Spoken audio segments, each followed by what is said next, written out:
Hello नमस्कार जय श्री राम। क्या आपने कभी सोचा है कि आपके ईपीएफ खाते में जमा पेंशन का पैसा कैसे निकलेगा? क्या आपको पता है ईपीएस का पैसा निकालने के लिए सही तरीका ना जानने के कारण लाखों लोग अपना पैसा नहीं ले पाते। अगर आप भी नौकरी कर चुके हैं और ईपीएफ खाते का हिस्सा आपके पास रहा है तो यह वीडियो आपके लिए बेहद जरूरी है। आज हम आपको बिल्कुल आसान भाषा में ईपीएस के पैसे को निकालने का पूरा तरीका बताएंगे जिससे आपको कोई परेशानी ना हो। तो इस वीडियो को अंत तक जरूर देखिएगा क्योंकि एक भी कदम मिस करने से आपको पैसे मिलने में दिक्कत हो सकती है। सबसे पहले हम बात करते हैं ईपीएस क्या है और यह क्यों जरूरी है। ईपीएस यानी कर्मचारी पेंशन योजना एक सरकारी योजना है जो ईपीएफओ यानी एम्प्लॉइज प्रोविडेंट फंड ऑर्गेनाइजेशन द्वारा चलाई जाती है। इसका मकसद कर्मचारियों को रिटायरमेंट के बाद नियमित पेंशन या एक मुश्त पैसा देना होता है। यह योजना 1995 में शुरू की गई थी। जो लोग ईपीएफ कर्मचारी भविष्य निधि में योगदान करते हैं वह ईपीएस के हकदार होते हैं। इससे आपको सेवानिवृत्ति के बाद हर महीने पेंशन मिल सकती है या कुछ विशेष परिस्थितियों में पैसा निकाला जा सकता है। अब हम वीडियो में आगे बात करते हैं ईपीएस का पैसा कौन कौन ले सकता है।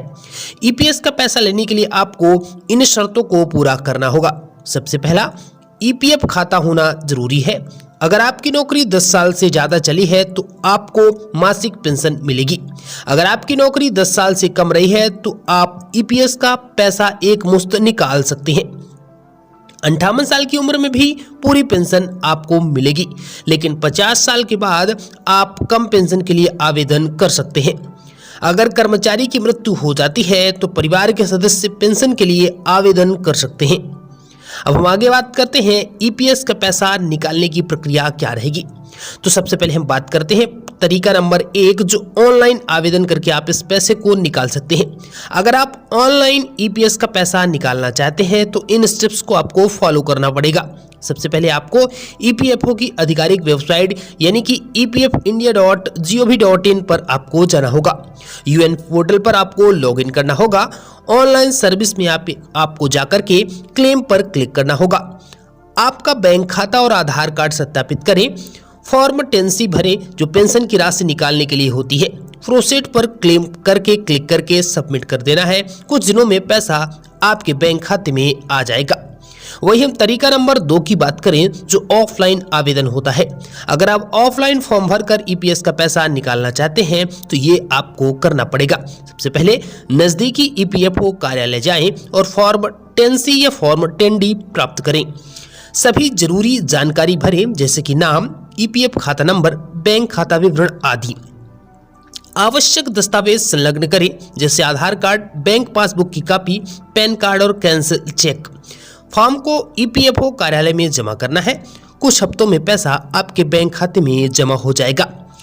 ईपीएस का पैसा निकालने के लिए जरूरी दस्तावेज क्या लगते हैं? तो ईपीएस का पैसा निकालने के लिए निम्नलिखित दस्तावेज आवश्यक है जैसे Aadhaar card, PAN card, bank passbook या कैंसिल चेक, सेवा प्रमाण पत्र और यूएन नंबर और ईपीएफ खाता जानकारी। ईपीएस से जुड़ी कुछ जरूरी बातें। सवाल जो आपके मन में उठता है वह क्या 10 साल से कम नौकरी करने के बाद भी ईपीएस का पैसा मिल सकता है? तो इसका जवाब है जी हाँ। अगर आपकी सेवा 10 साल से कम रही है तो आप ईपीएस का पैसा एक मुश्त निकाल सकते हैं। सवाल नंबर 2, क्या 58 साल से पहले भी पेंशन मिल सकती है?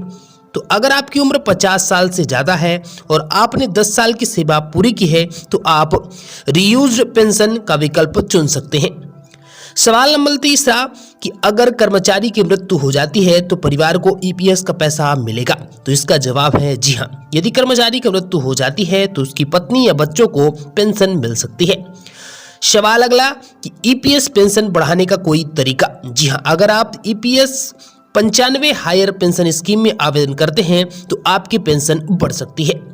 तो दोस्तों आपको पूरी जानकारी मिल गई कि ईपीएस का पैसा कैसे निकाला जा सकता है। अगर आपकी सेवा 10 साल से ज़्यादा है तो आपको हर महीने पेंशन मिलेगी। अगर आपकी नौकरी 10 साल से कम की है तो आप एक मुश्त पैसा निकाल सकते हैं। ऑनलाइन और ऑफलाइन दोनों तरीके से ईपीएस का पैसा निकाला जा सकता है। अगर आपको यह जानकारी उपयोगी लगी तो इस वीडियो को लाइक करें और अपने दोस्तों के साथ शेयर जरूर करें ताकि ज्यादा से ज्यादा लोग अपने ईपीएस के पैसे का दावा कर सके। धन्यवाद। Thanks for watching this. जय श्री राम।